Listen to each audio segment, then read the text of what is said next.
Social media websites being used by more than half of the entire world. Just imagine the numbers. It is absolutely clear that social media certainly influences our society and our minds. We can deny that we can care about likes, reposts and followers, but the truth is opposite. How often do you visit Instagram, Facebook and Twitter? For many people, the phone is the first thing they wake up to, checking for text on WhatsApp, notification on Facebook and endless feeds on Twitter. After a few minutes in bed with their phone, many move with the gadget to the bathroom and watch some recommended YouTube videos or skim through WhatsApp status without really knowing why. This back and forth from app to app will be the order of the day, and at night before we fall asleep, many will go through WhatsApp, Instagram and a good chunk of WhatsApp status before sliding the phone under the pillow only to wake up to the same routine the following day. It is this idea that marks the first level of problem in Netflix docudrama The Social Dilemma. The documentary explores the different tiers of how social media has become an internal force that has taken hostage many people who aren't aware that they are no longer in control but still think they have power over what they choose. It is interesting to see how the creators of technological inventions that have shaped the world to what it is today come and crucify the same brain children they exalted many years back. There were meaningful systemic changes happening around the world because of these platforms that were positive. I think we were naive about the flip side of that coin. In the simplest way possible, many problems are leading to even greater problems. The first would be the fact that social media apps are not the product but you are. We are the product and our attention is the product being sold to the advertisers. None of the apps we download for free are free because they are not the product. It's a little even trite to say now, but because we don't pay for the products that we use, advertisers pay for the products that we use. Advertisers are the customers. We're the thing being sold. The classic saying is, if you're not paying for the product, then you are the product. Have you ever noticed how some of the ads on the sites you visit seem to be a perfect match to your interest? Think that's a coincidence? On the web, it certainly isn't. As advertisers would do just about anything the online environment allows them to do, even if it means breaking your online privacy to develop new ways to promote products. And the easiest way for them to find out your likes and habit is keeping a close eye on your social media behavior. Companies use pixel retargeting to serve up ads for things they already know you are interested in. Every video you watch, every word you Google, every picture you like, every channel or page you visit is recorded while an algorithm studies you to the point it knows you better than you will ever know yourself. With gigabytes of data on you, the algorithm will be able to predict your behavior, and it's that information that is sold to advertisers. Thus, trillions of dollars that have made internet companies the beast in the business. This video shows the other side of social media, a weird blend of manipulation and persuasion, choice and control which most users, not customers, are oblivious about. This is what every business has always dreamt of, to have a guarantee that if it places an ad, it will be successful. That's their business. They sell certainty. In order to be successful in that business, you have to have great predictions. Great predictions begin with one imperative. You need a lot of data. We share just about everything on the internet these days, ignorant about the fact that our constant oversharing grants the world access to our deepest secret. We check in at locations, share photos and allow people to feel like they went on vacation with us, while many people are freely sharing anything and everything across their favorite social media networks. Who is making sure they maintain at least some level of privacy? We love sharing our lives with family and friends, which is what social is for, but often forget that everything we share is also shared with the platforms, and in a very real way, the internet itself. Google tracks our keywords, Facebook tracks our likes and interest, Instagram tracks who we follow. Your social media networks are getting to know you on a deeper level, whether you want them to or not. A New York Times investigative report revealed that an American company named Devumi collects millions of dollars in a shadowy global marketplace for social media fraud. They sell Twitter followers and retweets to anyone looking to become a social media influencer and gain online popularity.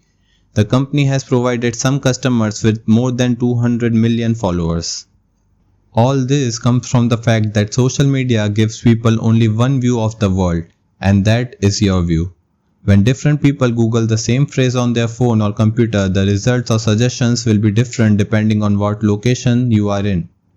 This is similar to Facebook, where your news feeds are never similar to anyone else. This simply means the algorithm gives you information based on what you are interested in, just like someone who tells you what you want to hear and not what you should hear.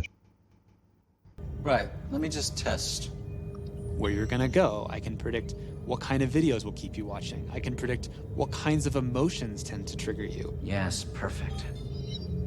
The most epic fails of the year.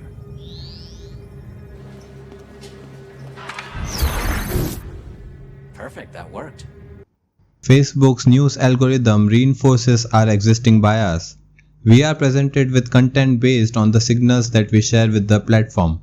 Head to your Facebook feed right now and try and find an article that challenges your political opinion.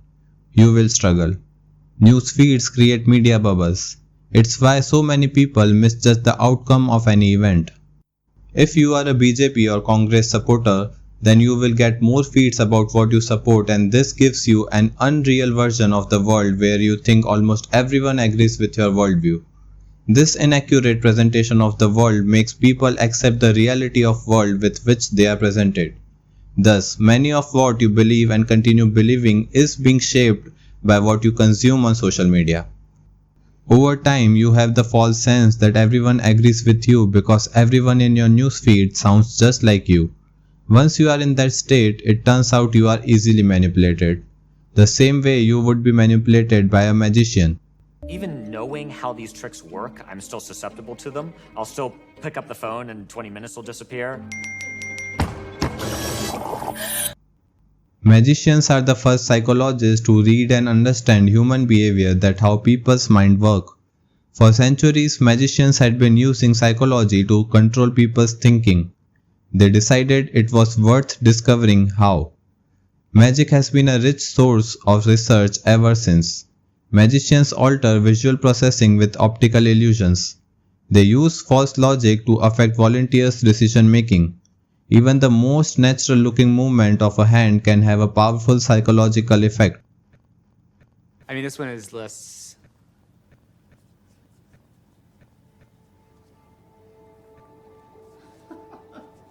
This is like actually freaking out over here.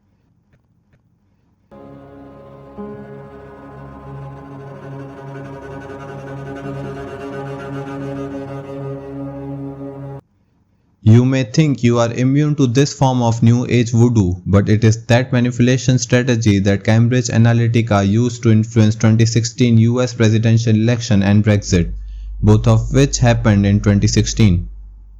In simple terms, Cambridge Analytica collects data of millions of Facebook users and bombards that misinformation and political messages without their consent or awareness that they are being manipulated. This leads to voters making decisions based on fake news and politically reinforcing messaging. You may not know it, but the choices you end up making depend on the messages you consume. Social media has become such an intrinsic part of our lives that it has now evolved to control and hinder our daily routines. App notifications and the phenomenon of gamification takes advantage of the human need for immediate satisfaction and be socially accepted, hampering certain habits such as sleeping early, impairing one's judgment to use their time in a better way, etc.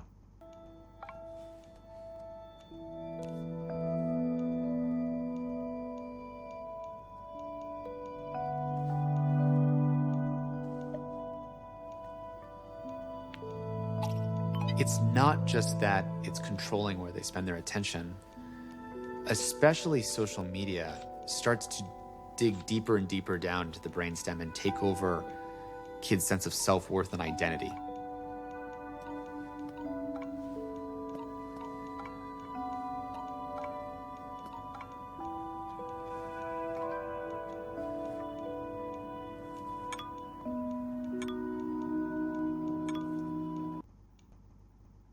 We can't deny the fact that there have been increased cases of depression, anxiety, and suicide among teenagers in the US, a spike that is under a decade old. This phenomenon can as well be duplicated in other countries which have seen a rise in young people overly concerned with what people think about them and the hunger for empty validation through like, thumbs up emoji, and heart shape on social media. When it comes to how social media has transformed the fabric of societies and how people have come to relate to the world and those around them, it is clear that it dresses both as a utopia and a dystopia that is changing who we are and how we would normally think as a species. Overall, the use of organized social media manipulation campaign is a big business. It is estimated that tens of millions of dollars are spent on this type of activity. Some of the money may be spent on legitimate advertising on social media, but there is certainly a growing industry for fake accounts, online commentators, and political bots.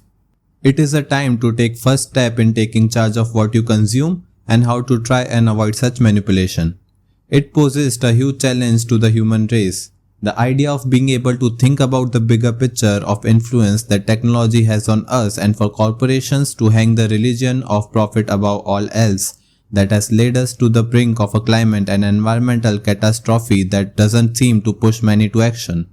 It also calls for governments that will be able to pass legislation and will not only protect people from manipulation, but also hold the internet companies accountable for influencing how people think. At the end of our lives, all we have is our attention and our time. What will be time well spent for ours? Thank you. So that's it for today. Thank you for watching this video. Don't forget to like and share the video, and for more interesting and informative videos, do subscribe the channel.